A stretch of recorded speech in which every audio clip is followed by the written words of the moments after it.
Si Jehová no edificare la casa, en vano trabajan los que la edifican. Si Jehová no guardare la ciudad, en vano vela la guardia. Es momento de restaurar el nombre de Cristo en nuestros hogares. Mi hogar para Cristo. Muy buenos días, muy buenas tardes y muy buenas noches a ti, amigo y hermano que me escucha. Sea mi Señor Jesucristo bendiciéndote cada día más y glorificándose y ayudándote a entender su palabra y sobre todo el propósito de la misma con tu vida. Hoy traemos como tema un tema maravilloso. Cuando desconocemos nuestra identidad, nos dejamos entretener y distraer del propósito de Dios. Es importante que conozcamos cuál es el propósito de Dios con nosotros como criatura, pero también cuál es su propósito cuando nosotros venimos a Cristo. Aleluya. Heme aquí, una servidora de mi Señor Jesucristo, simplemente soy barros en las manos de papá. Y aquí en mi hogar para Cristo vamos a compartir el texto bíblico de Primera de Pedro capítulo 2, verso 9 y 10. En el nombre del Padre, del Hijo y del Espíritu Santo. Amén. Mas vosotros sois linajes escogido, real sacerdocio, nación santa, pueblo adquirido por Dios, para que anunciéis las virtudes de aquel que os llamó de las tinieblas a su luz admirable. Nosotros, que en otros tiempos no eras pueblo, pero que ahora sois pueblos de Dios, que en otros tiempos no habéis alcanzado misericordia, pero ahora habéis alcanzado misericordia. Aleluya, alabado sea tu nombre. Gracias, Señor, por tu palabra. Gracias por tu misericordia. Gracias, Señor, por apartarnos, Padre, para llevar las buenas nuevas de salvación a otras personas, para que otros puedan ser libres. Yo te pido, Espíritu Santo, que seas tú tomando control absoluto de mis labios y de cada palabra, Señor, que salga por mis labios, Señor, que sea sazonada, que sea para edificación de tu pueblo y que aquellos que no te conocen, Padre, tú le abras el entendimiento espiritual, Padre, para que puedan confesar a Cristo como Señor y Salvador, porque solo tú mereces la gloria, la honra y el honor. Continuamos. La circunstancia o contexto que Pedro está hablando aquí la podemos ver en los primeros dos versículos. Y yo quiero leértela porque muchas veces venimos a Cristo y aunque hacemos la confesión de fe, aunque tratamos de santificarnos cada día, aunque tratamos de ir a la iglesia y obedecer todos los ritos o mejor dicho, todos los estatutos de la congregación, porque cada congregación tiene su lineamiento independiente a la palabra, aunque todo eso lo hagamos, es importante que nosotros conozcamos la fuente verdadera, aquella que el Señor apartó desde el principio para nosotros, aquella que nos va a revelar la identidad que nosotros tenemos en Él, no para ser más que nadie, pero tampoco peor que otros, sino también para nosotros tener la certeza y la convicción de lo que debemos hacer como cuerpo de Cristo. Aquí Pedro le está recordando a estos creyentes a entender el por qué y para qué fueron apartados por Dios. En el versículo 2 vemos, desechando pues toda malicia, todo engaño, hipocresía, envidia, todas las detracciones, desead como niños recién nacidos la leche espiritual no adulterada, para que por ella crezcáis para salvación, si es que habéis gustado de la benignidad del Señor. Entonces, algo que me llamó mucho la atención cuando Pedro dice detracciones, yo lo busqué en el diccionario y el significado de detracciones es hablar mal de otros, ya sea a través de chismes, calumnias o difamaciones. Es una forma de dañar la reputación de alguien y se considera un pecado. Ojo, la distracción no tiene nada que ver con el testimonio, porque lamentablemente cuando tú das tu testimonio, aunque tú no menciones nombre, la persona que te hizo el daño o el agravio o trató, siempre va a sentir que lo están atacando.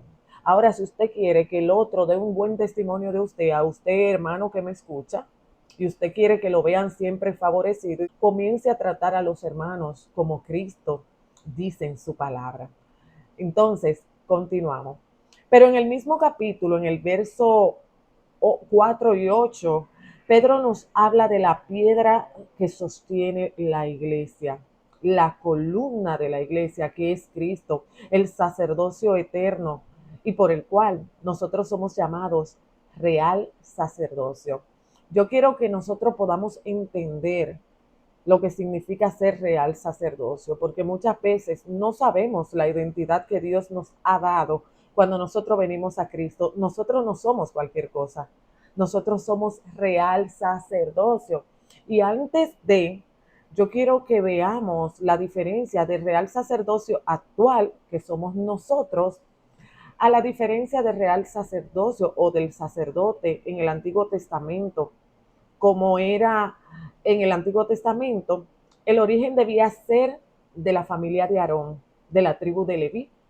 Aleluya. Su función era servir en el templo, tabernáculo, ofreciendo sacrificios, incienso, sacrificio y presentando al pueblo delante de Dios. Los sacrificios eran continuos y repetitivos de animales, panas e incienso. Sus limitaciones eran hombres pecadores igual que tú y que yo. Los sacerdotes del Antiguo Testamento eran tan pecadores como tú y como yo, que no podían eliminar el pecado de una vez por todas. Y eso lo podemos ver en Hebreos 5, 1, 3. Su ministerio era temporal y simbólico, señalando a algo mayor. Aleluya. El acceso a la presencia de Dios estaba limitado. Solo el sumo sacerdote podía entrar a la presencia del lugar santísimo y cada año presentar ofrendas y holocaustos al Señor. Sin embargo, el sacerdocio en el Nuevo Testamento cambia y lo podemos ver con la figura de Cristo. Aquí hay dos aspectos, como Cristo como sumo sacerdote y la iglesia como sacerdocio real. Cristo, el sumo sacerdote, no viene de Aarón, sino de la orden de Melquisedec. Y lo podemos ver en Hebreos 7. Ofrece un solo sacrificio perfecto, su propia vida. Es santo, inocente y sin manchas. Hebreos 7:26. Su sacerdocio es eterno y no necesita repetirse. Nos abrió camino al lugar santísimo, es decir, a la misma presencia de Dios. Y eso lo podemos ver en Hebreos capítulo 10, verso 19 y 22. Algo que Cristo hizo fue abrirnos camino. Cuando Cristo murió en la cruz del Calvario, que el velo se rasgó, Él abrió esa brecha que había en el lugar santísimo que solo el sumo sacerdote podía pasar. En Cristo todos los creyentes somos hechos sacerdotes. Y lo podemos ver en Primera de Pedro, capítulo 2, versos 5 al 9, como estuvimos leyendo, y Apocalipsis 1, 6. No ofrecemos ya más sacrificios de animales, sino sacrificios espirituales. El Señor ya no quiere que nosotros sacrifiquemos cordero, palomas, entre otros animales que llevaban como sacrificio. Ya el Señor no quiere que nosotros derramemos sangre en su altar para sacrificarla. No, el Señor quiere que nuestro sacrificio sea de alabanza, oración, servicio, obediencia y nuestro propio cuerpo como sacrificio vivo y racional delante del Padre, como lo vemos en Romanos 12:1. Aleluya. Tenemos acceso directo a Dios. Ya nosotros no necesitamos un intermediario. Nosotros no necesitamos que alguien vaya a Dios a comunicarle mis errores, mis pecados, porque ya tenemos ese acceso directo. Aleluya. En resumen, el sacerdote del Antiguo Testamento era un hombre limitado, mediador entre Dios y el pueblo, con sacrificios repetitivos y temporales. En el Nuevo Testamento, Cristo es el único y eterno sumo sacerdote y todos los creyentes participamos de un sacerdocio espiritual con acceso directo al Padre. Aleluya. ¿Qué vio Pedro como conflicto que escribió esto? Lo que leímos en el verso 2. Había lo mismo que hoy en día, por la falta del conocimiento de la palabra, hay dentro de las congregaciones.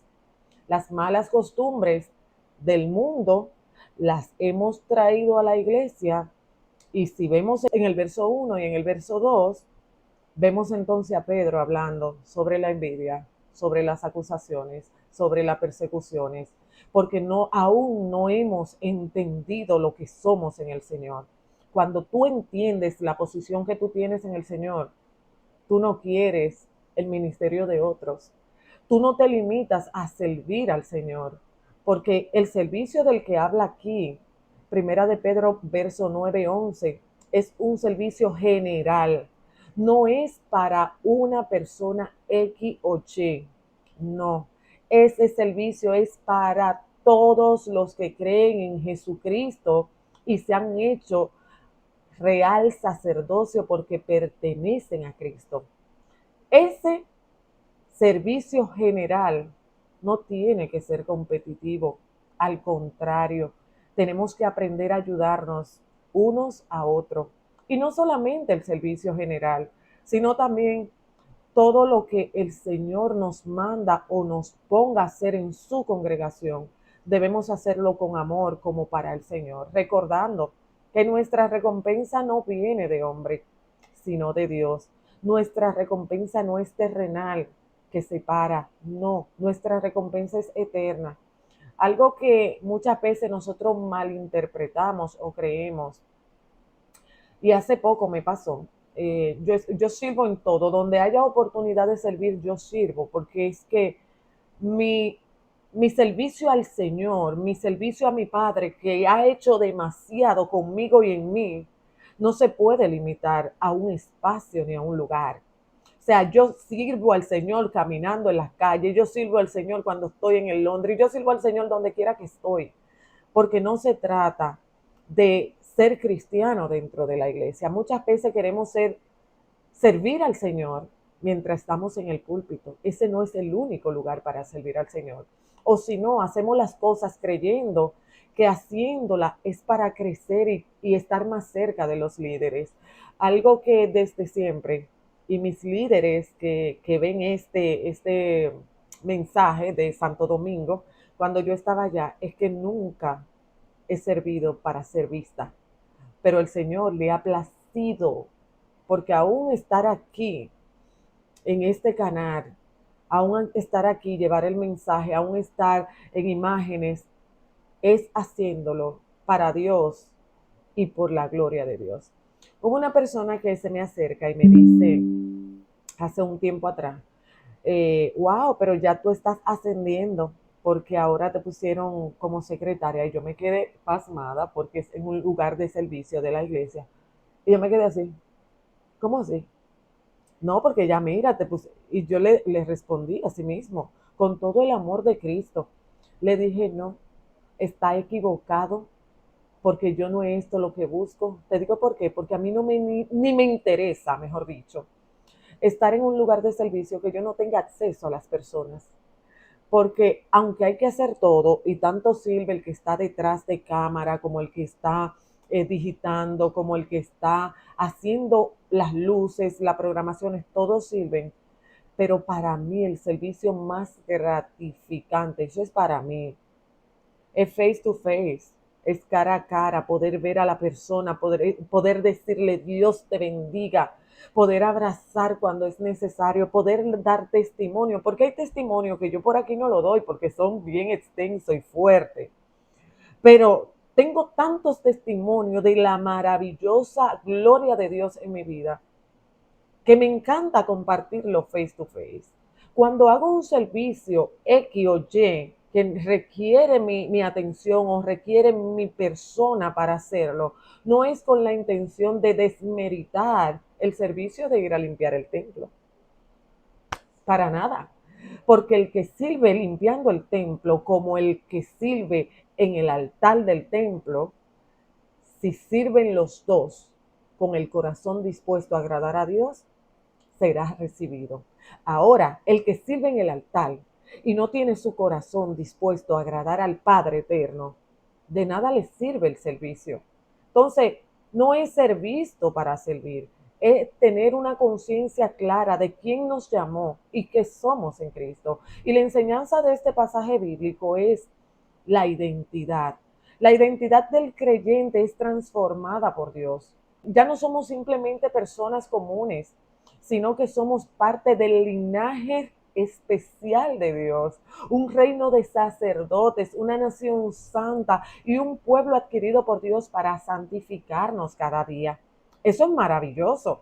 Ya yo no soy cualquier cosa. Cuando yo estaba en el mundo, oye, yo andaba haciendo y deshaciendo. Y gracias a Dios por mi familia. Pero cuando digo haciendo y deshaciendo, tenía muy poca importancia lo que el otro hasta piense o crea. ¿Me entendiste? Entonces, cuando yo vine a Cristo, que tuve una identidad nueva, que supe el valor, que tuve una familia, mira, yo emigré de un país a otro. En el estado donde yo vivo, aquí en los Estados Unidos, yo no tengo familia sanguínea. Mis hijos y yo vinimos con la guianza de Cristo y una hermana en Cristo nos recibió en su casa y a las 2 semanas el Señor me permitió rentar mi propio apartamento, pero aún para yo mudarme, para yo tener los utensilios dentro de mi casa, no fue personas de la calle. Te digo quién fue, mi pastor y la iglesia. O sea, el cuerpo de Cristo al que yo pertenezco, en el momento que yo más necesitaba, fue el que me sostuvo. Entonces, ya nosotros no andamos sin, sin familiares, porque vivimos en una comunidad que tenemos hermanos para la eternidad. Ahora nosotros vivimos con propósito. Este nuevo estatus conlleva un propósito, oye, a renunciar a todo lo que no pesaba y a anunciar las virtudes de Dios. El propósito por el cual el Señor nos ha hecho real sacerdocio es para que anunciemos. Y este es el tema general que le estaba comentando. Es un llamado general a todo. Este no es para pastor, para evangelista, para maestro, no, no, no. Anunciar las buenas nuevas de salvación es un llamado general a la iglesia, a todo aquel que confesó a Cristo como Señor y Salvador. Anunciar la venida de nuestro Señor Jesucristo. Cristo está a la puerta. Pero ¿cómo oirán y cómo se arrepentirán si no hay quien predique? Es necesario nosotros tomar el papel de lo que somos, real sacerdocio, prepararnos con la palabra del Señor y predicar en tiempo y fuera de tiempo. No necesitamos un púlpito para hacerlo. Necesitamos un corazón dispuesto a agradar a Dios. Aleluya, alabado sea el nombre de nuestro Señor Jesucristo. La transformación que nos habla este pasaje bíblico. Antes muchos vivían en la oscuridad espiritual, sin conocer de Dios ni recibir su dirección. Pero en Dios, en su gracia, nos ha llamado de la oscuridad a la luz admirable, a la verdad. Ya en Cristo somos nuevas criaturas. Ya en Cristo nosotros somos libres. Ya en Cristo nosotros espiritualmente, oye, podemos descansar en el Padre y tenemos ese acceso para ir a Él. Y no menos importante responsabilidad. Ser parte del pueblo de Dios aplica una responsabilidad. Debemos vivir de acuerdo con nuestra identidad, mostrando al mundo el carácter de Dios a través de nuestras palabras y acciones. El carácter de Dios. Yo estuve conversando con alguien estos días y esa persona me dijo, ¿y cómo es que tú no hablas? ¿Cómo es que tú no te defiendes? Yo me hubiese defendido. Y algo que el Señor ha tratado, ha venido tratando conmigo personalmente, es que anteriormente yo era muy sanguínea, así, muy sanguínea. Tú me hacías algo y yo te respondía. Yo tenía menudo, siempre tenía menudo. Sin embargo, después de yo venir a Cristo, los golpes de la vida y el fuego por el que el Señor me ha permitido pasar para gloria y honra de Él, me ha hecho entender quién soy en Cristo y el valor que debo tener y lo que debo reflejar y mostrar. Entonces, yo simplemente cuando no es de Dios hablar, no hablo. No voy a permitir que el enemigo me saque de mis casillas y me haga perder la paz. Alguien me escribió en un reel que hice sobre este mensaje y me dijo que hay tanta gente que han distorsionado la palabra que yo debo dejar de hablarla hasta que la palabra la arreglen. Entonces el Espíritu Santo me ministraba, ¿qué mérito tiene si hay que esperar que alguien arregle la palabra? La palabra nadie la daña. Usted puede creer que está dañando la palabra, usted puede usar la palabra para manipular, para dañar, para contaminar, para acusar y para todo lo que usted quiera. Ahora, la palabra de Dios no se va a dañar, porque ella es viva y eficaz y más cortante que toda espada de doble filo. Y en su momento ella va a evidenciar quién está hablando la verdad, porque la gloria del Señor y el reino de Dios se está próximo a evidenciar en esta tierra y muchos están jugando, pero no hay que contraatacar, no hay que dejarlo que sigan jugando, pero la palabra nos manda a nosotros los cristianos a no esconder debajo de un almud la luz que nosotros tenemos en Cristo Jesús. Y ya para concluir, no debemos quedarnos quietos, debemos ser luz en este mundo, proclamando las virtudes de Dios y compartiendo el mensaje de salvación con aquellos que aún viven en la oscuridad. En el resumen de Primera de Pedro 2, 9, 10, nos recuerda que somos un pueblo especial, con una identidad y un propósito claro. Dios nos ha llamado a ser sus testigos, proclamando sus virtudes y compartiendo con amor al mundo la salvación en Jesucristo. Así que no es tiempo de retroceder. Cuando conocemos nuestra historia e identificamos cuál es nuestra responsabilidad, nos alineamos al propósito de Dios para nuestras vidas. Y eso nos ayuda a crecer espiritualmente. Es importante crecer espiritualmente. Y si nos desgastamos no obedeciendo sus mandatos, aleluya, aleluya. Cuando conocemos nuestra historia e identificamos cuál es nuestra responsabilidad, nos alineamos al propósito de Dios para nuestras vidas y eso nos ayuda a crecer más espiritualmente. Es imposible crecer espiritualmente si nos desgastamos no obedeciendo su mandato. Llevar el mensaje de salvación es un llamado general y no necesita de púlpitos para obedecerlo. Así que es importante que entendamos que hoy es el día de salvación y que tú fuiste llamado a ser real sacerdocio. A ti, amigo y hermano que me escucha, si aún no sigues esta página, es importante que entiendas que para que nosotros podamos contrarrestar la desinformación que hay en el mundo, todo lo que están distorsionando la palabra de Dios, es importante que nosotros compartamos el mensaje que edifica, que nosotros compartamos la palabra del Señor con otras personas para que también sus ojos sean abiertos. Cuando tú te suscribes a mi canal y tú le das like, tú permites que el algoritmo comparta mi mensaje a otras personas que también tienen la necesidad de escuchar la palabra de Dios. Dios te bendiga, no nos paremos y no nos cansemos de hacer el bien, porque pronto se acerca la llegada de nuestro Señor Jesucristo. Mi hogar para Cristo.